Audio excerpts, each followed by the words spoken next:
Hello Internet, I'm Michael, also known as Kron the Time Wizard, and welcome back to another Thursday Night Magic deck tour. If this is your first time here, or you just want a refresher, these videos are pretty simple. First, we start by talking about the commander and discussing how it works. Then, we talk about the deck strategy and game plan. Finally, we go over the entire deck list organized into different categories based on the deck synergies and strategies. Just a reminder before we begin, all of our decks, including today's deck, can be found on our website, thursdaynightmagic.com.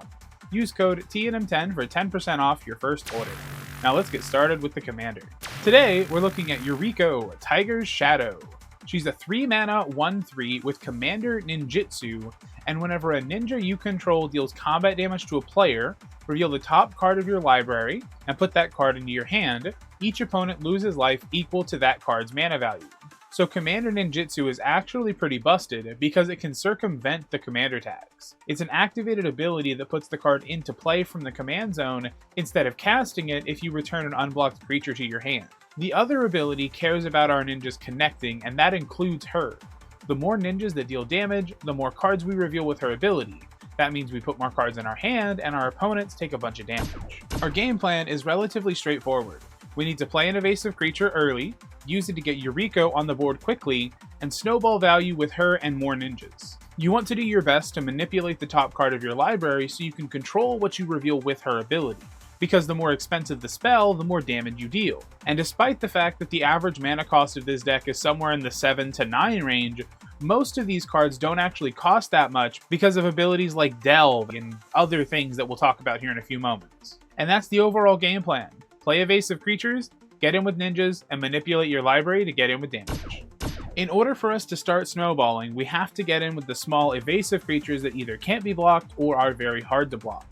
Ornithopter, Gingerbrute, and Signal Pest are artifact creatures with varying upsides, either being free to recast, sacrificed for life, and growing the board respectively.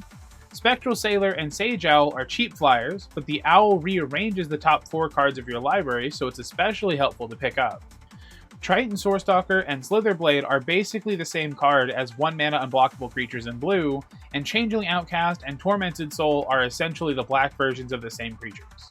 Dimir Infiltrator and Ghostly Pilferer are both evasive creatures with different upsides. Tetsuka Umezawa makes your normal ninjas unblockable if they're small enough, and Phantom Ninja and Invisible Stalker are just unblockable creatures with virtually no other upside. Hexproof is nice on Stalker, but mostly irrelevant. Finally, Cunning Evasion makes our opponents think twice about blocking, and Smoke Shroud and Aqueous Form make our creatures evasive with their own upsides, either coming back from the graveyard when a ninja enters, or scrying on attack respectively. After we get in with an evasive creature, we have plenty of ninjas to pop into play. Ninja of the New Moon and Throatseeker are both basic ninjas that care about ninja abilities. Nezumi Prowler and Azra Smokeshaper both give our creatures abilities when they enter, like Death Touch, Lifelink, and Indestructible.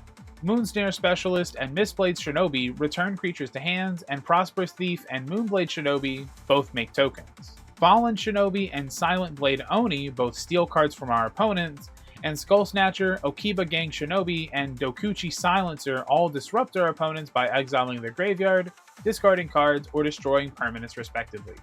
Finally, the all-stars of any ninja deck, Moon Circuit Hacker, Ninja of the Deep Hours, and Ingenious Infiltrator all draw cards whenever they or other ninjas deal damage. When we don't have Yuriko, this is how we stay in the game. We have so many cards in the deck that incidentally manipulate our library that there's not many cards dedicated to just that, but I felt they deserved a spotlight for what is here. Brainstorm is the most popular, letting us draw 3 cards, then put 2 cards back in any order. Portent looks at the top 3 cards of our library, puts them back in any order. We can shuffle if we don't like the cards, then we draw a card at the next upkeep. And lastly, Telling Time looks at the top 3 cards of our library. We can put 1 on top, 1 into our hand, and the last on the bottom. For lands, we have a bunch of basics and duals, but there are 2 in specific that I want to draw attention to. Temple of Deceit and Halimar Depths are great options for helping us control our library with Yuriko's trigger. Scrying 1 card or rearranging 3 cards respectively can be pretty powerful, especially for free as our land drop. For ramp, we have 5 mana rocks. We don't need a ton of mana to get going, and we would rather be playing evasive creatures and ninjas early anyway, so this is mostly here in case we need to hard cast our expensive spells later in the game. We have the classic Soul Ring, Dimir Signet, Arcane Signet, Mind Stone, and Commander Sphere. They all add mana, but the latter 2 can be sacrificed to draw a card when we don't need them. We need to back up our ninjas and keep them in the fight, and keep our opponents off the board. Negate counters a non-creature spell, and Mana Leak counters anything unless they pay 3 mana. Unsubstantiate returns a creature or a spell to its owner's hand, and Misdirection changes the target of a spell or ability, but you can exile a blue card from your hand and cast it for free instead of paying its mana cost. Murderous Cut, Dead Drop, and Curtain's Call all get rid of 1 or 2 creatures, and they all have cost reducers to make them cheaper while dealing damage with Yuriko. Devastation Tide returns everything to its owner's hand, and it's a miracle. Far and Away either picks up a creature or sacrifices one, and Select for Inspection returns a tapped creature to its owner's hand, and you scry 1. I personally like the latter two as protection spells to pick up our valuable creatures, and using them as removal as backup, but it can be either or if you need it. We don't have a ton of dedicated card advantage in this deck because realistically we don't need it. Yuriko is so cost effective that she's almost always on the board and she keeps our hand full. And we do have our other ninjas that draw a bunch of cards as well.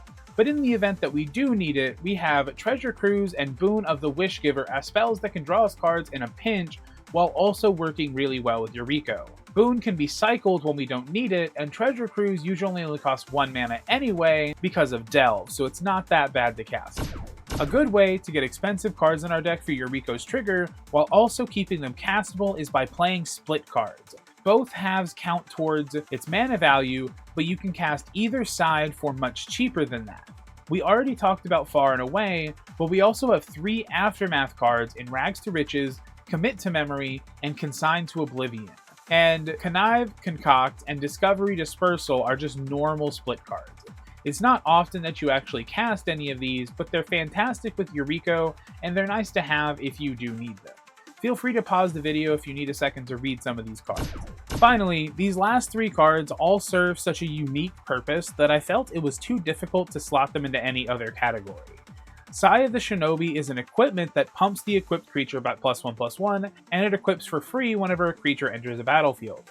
Kaito Dancing Shadow returns an unblocked creature to get more abilities, ticks up to make things unable to attack or block, draws cards, and makes drone tokens that want to be bounced. Lastly, Trickery Charm does literally everything we want it to do. For 1 mana, it can either give something flying, change its creature type to a ninja, or rearrange the top 4 cards of our library. Honestly, I couldn't design a more perfect card for this deck if I tried. Yuriko is a busted commander by being able to ignore the commander tax, constantly keeping your hand full, and almost always applying pressure to the entire table at once. Be warned that you will almost definitely be archenemy from the gate. Also keep in mind that Yuriko is on the Game Changers list, and for good reason, so make sure to discuss things with your playgroup before playing this deck. If you want to see this deck in action, I play a game with these decks at the end of each month with my friends. Subscribe so you're notified when that video goes live. If you're interested in playing this deck for yourself, you'll find a link in the description where you'll be able to purchase this deck directly from our website. Make sure to use code TNM10 for 10% off your first order. Anyway, that's everything for today. If you enjoyed the video, feel free to tap that like button. It adds 1 mana to the YouTube algorithm, and I'd greatly appreciate it. If you have a suggestion for a future video, leave a comment down below and we'll see what we can do to get to it. Now I'm going to overload Cyclonic Rift to end the video, and y'all have a great day. I'll see you next time.